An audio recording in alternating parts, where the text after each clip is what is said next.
18 सितंबर यानी कल पूरी दुनिया के स्टॉक मार्केट में कुछ ऐसा होने वाला है जिसका बहुत लंबे टाइम से इंतजार चल रहा था, क्योंकि कल यूएस फेडरल रिजर्व के chairman Jerome Powell interest rate को लेकर डिसीजन अनाउंस करने वाले हैं और उनका ये अनाउंसमेंट पूरी दुनिया के स्टॉक मार्केट को हिला कर रख देगा। जिसका रीजन यह है कि अगर वो इंटरेस्ट रेट को कांस्टेंट या फिर बढ़ाने का डिसीजन लेते हैं तो इससे सारे मार्केट क्रैश हो जाएंगे, और अगर उन्होंने इंटरेस्ट रेट को घटा दिया तो ये मार्केट सेलिब्रेट करेगा और मार्केट अपने नए हाईज बनाएगा। अब देखो, ये सब तो मैं आपको पहले ही बता चुका हूं, लेकिन आज मैं आपको ये बताने जा रहा हूं कि वो क्या इंटरेस्ट रेट कट करने वाले हैं या फिर नहीं, क्योंकि आज मेरे पास 5 ऐसे डेटा हैं जिसके बेसिस पर हम उनके डिसीजन को प्रेडिक्ट कर सकते हैं और हम ये डिसाइड कर सकते हैं कि हमें कल को किस तरीके का ट्रेड लेना चाहिए। वैसे यहाँ पर एक बात आपको क्लियर कर दूं कि यूएस फेडरल रिजर्व का ये जो डिसीजन है ये यूएस के 18 सितंबर को आएगा, तो इसका इंपैक्ट हमारे स्टॉक मार्केट में 19 सितंबर को देखने को मिलेगा। तो आज के टाइम पर सबसे बड़ा सवाल स्टॉक मार्केट में जो चल रहा है और जो स्टॉक मार्केट को सबसे ज्यादा इंपैक्ट करेगा वो ये है कि इंटरेस्ट रेट्स को घटाया जाएगा या फिर नहीं। तो देखो, ऑलरेडी कुछ हफ्ते पहले जेरोम पोवेल कह चुके हैं कि टाइम आ चुका है अपनी पॉलिसीज को एडजस्ट करके इंटरेस्ट रेट को घटाने का। The time has come for policy to adjust. The direction of travel is clear, and the timing and pace of rate cuts will depend on incoming data, the evolving outlook, and the balance of risks. लेकिन interest rate को कब घटाया जाएगा और कितना घटाया जाएगा ये आने वाले डेटा और इवॉल्विंग आउटलुक के ऊपर डिपेंड करता है। तो जब से उन्होंने ये अनाउंसमेंट की थी तब से हमें स्टॉक मार्केट में एक रैली देखने को मिली है। आपने देखा कि पिछले कुछ दिनों में स्टॉक मार्केट ने अपना ऑल टाइम हाई बनाया है। ये सब इसलिए है क्योंकि इंटरेस्ट रेट्स घटने के चांसेस बन रहे हैं। लेकिन यहाँ पर एक बात बहुत ज्यादा इंपॉर्टेंट है, क्योंकि उन्होंने ये भी कहा है कि इंटरेस्ट रेट को कब घटाया जाएगा और कितना घटाया जाएगा ये आने वाले डेटा के ऊपर डिपेंड करता है। तो उन्होंने 3 हफ्ते पहले ये बात कही थी और उसके बाद से जो भी इंपॉर्टेंट डेटाज आने थे वो ऑलरेडी आ चुके हैं। तो अगर ये डेटा नेगेटिव होंगे तो ऐसे केस में हो सकता है कि इंटरेस्ट रेट को अभी ना घटा के बाद में घटाया जाए और फिर तो मार्केट बहुत बुरी तरह से क्रैश कर सकता है। तो चलिए अब इन 5 डेटा के बारे में जानते हैं। तो इसमें सबसे पहला जो डेटा है वो है यूएस जीडीपी ग्रोथ रेट। तो ये डेटा बहुत अच्छा निकल कर आया है। तो 2024 के क्वार्टर 2 में जो रियल जीडीपी है वो 3% के एनुअल रेट से ग्रो हुई है, जबकि जो एस्टिमेट्स थे वो 2.8% के थे। एंड इवन फर्स्ट क्वार्टर में तो जीडीपी ग्रोथ सिर्फ 1.4% का था। मतलब ये है कि जो जीडीपी ग्रोथ है वो बहुत अच्छी है, और इतनी अच्छी जीडीपी ग्रोथ के पीछे का रीजन है कंज्यूमर स्पेंडिंग का बढ़ना।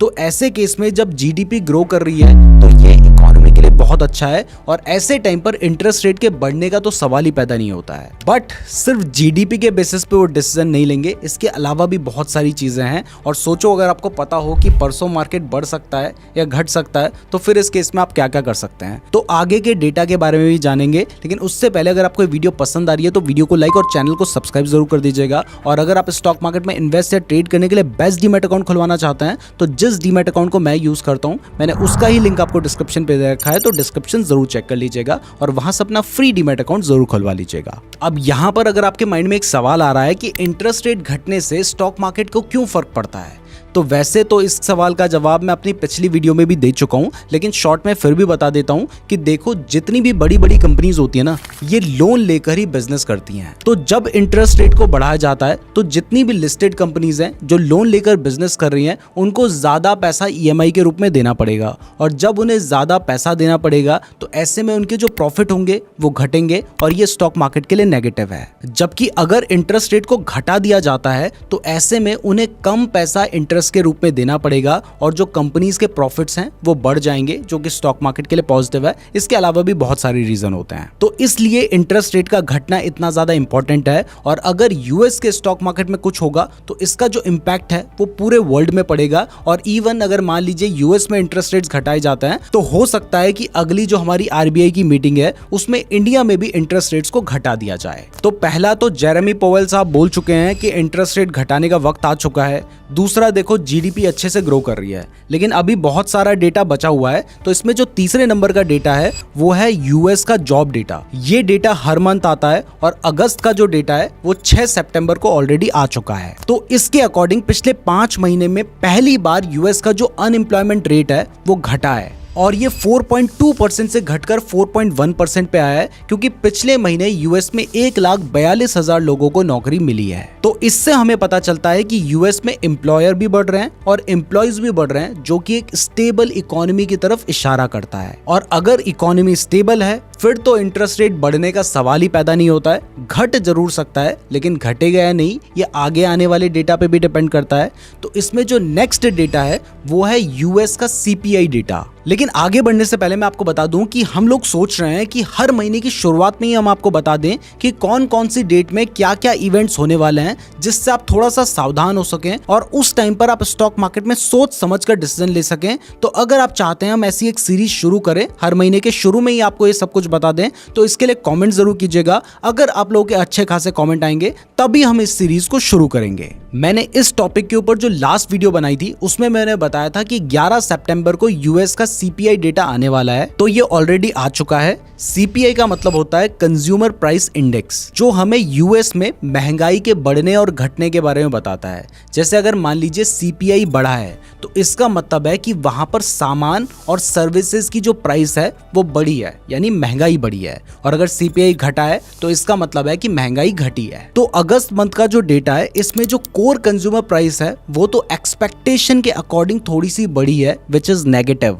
बट ओवरऑल अगर इन्फ्लेशन को देखें तो 2021 के बाद से अभी यूएस में सबसे ज्यादा कंट्रोल्ड है, जो कि 2.5% का है। तो ऐसे में भी इंटरेस्ट रेट के बढ़ने के चांसेस नहीं है। और ये जो डेटा था ये यूएस में 11 सितंबर को आया था और इसका जो इम्पैक्ट था वो इंडियन मार्केट में 12 सितंबर को देखने को मिला था। अब देखो डेटा के अकॉर्डिंग यूएस में इन्फ्लेशन जो है वो बहुत कम आ रखा है, और इन्फ्लेशन कम है तो ये टाइम होता है इंटरेस्ट रेट्स को घटाने का। ऐसे टाइम पर इंटरेस्ट रेट्स को बढ़ाया नहीं जाता।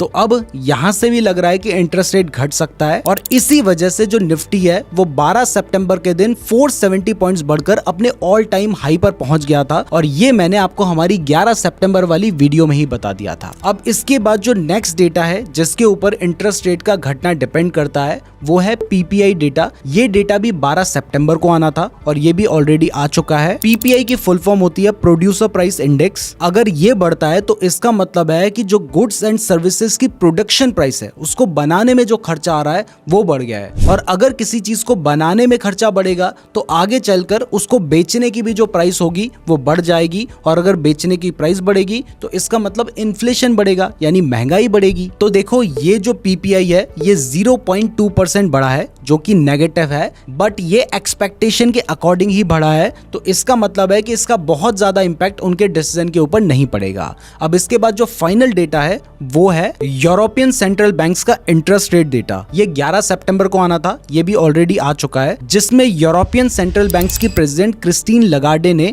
इंटरेस्ट रेट को 25 बेसिस पॉइंट घटा दिया है। और अब वहां पे जो इंटरेस्ट रेट हो चुका है वो 3.5% का है। और इसके पीछे का रीजन था कि यूरोप में भी जो इन्फ्लेशन है वो थोड़ा कूल ऑफ हुआ है, यानी महंगाई थोड़ी घटी है। तो अगर यूरोपियन सेंट्रल बैंक्स ने इंटरेस्ट रेट को घटा दिया है तो यहाँ से एक बहुत ज्यादा पॉजिटिव सिग्नल निकल कर आता है कि जो यूएस फेड है वो भी इंटरेस्ट रेट को घटा सकता है। तो इन सभी डेटा के बेसिस पर आप 99% कंफर्म हो सकते हैं कि यूएस फेडरल रिजर्व इस बार इंटरेस्ट रेट को जरूर घटाएगा। बट यहाँ पर एक कैच है जो कि बहुत ज्यादा इंपॉर्टेंट है, जो आपके लिए जानना बहुत ज्यादा जरूरी भी है। और वो ये है कि देखिए यूरोपियन सेंट्रल बैंक्स ने 25 बेसिस पॉइंट्स तक इंटरेस्ट रेट को घटाया है, और मार्केट अभी एक्सपेक्ट कर रहा है कि अगर इंटरेस्ट रेट को घटाया जाता है तो कम से कम 50 बेसिस पॉइंट घटाया जाए। तो ऐसे में जैसा हमें लग रहा है कि यूएस फेड सिर्फ 25 बेसिस पॉइंट ही इंटरेस्ट रेट को घटाएगा, तो इससे मार्केट गिरेगा तो नहीं, लेकिन बहुत बड़ी रैली आने के चांसेस हमें कम ही लग रहे हैं, क्योंकि ऑलरेडी मार्केट की ये एक्सपेक्टेशन है कि इंटरेस्ट रेट घटने वाले हैं। और यही वजह है कि आप देख रहे हैं कि पिछले कुछ हफ्ते से मार्केट बढ़ता ही चला जा रहा है।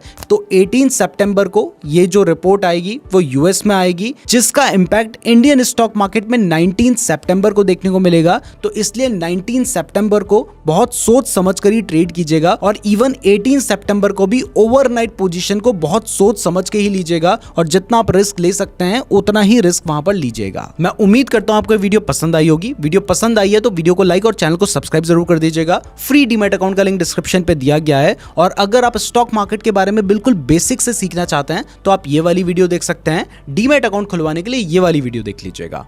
धन्यवाद।